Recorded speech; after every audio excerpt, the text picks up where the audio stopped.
My name is Manmeet Ahluwalia. I'm a medical oncologist by training. I serve as the Chief of Medical Oncology, the Chief Scientific Officer, and the Deputy Director of the Miami Cancer Institute.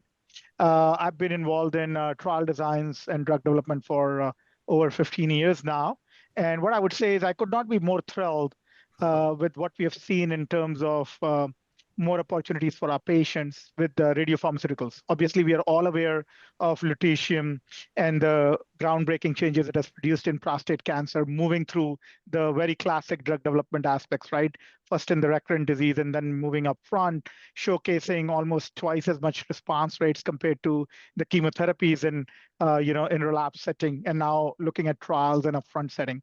I think the biggest thing, and just setting the stage, I know we are limited on time for Ali and Daniel, is that minimal residual disease is one of the last frontiers in oncology. We're really in the best era of human mankind. We talk about precision medicine, and I think, as was mentioned by Dr. Feng, I think there are particular advantages of using astatine-211 in terms of preciseness, right? When we talk about precision medicine, we want our targets to be identified precisely. I think we're doing a great job with minimal residual disease, with liquid biopsies, high-end functional imaging with PET scans, and also single-cell sequencing.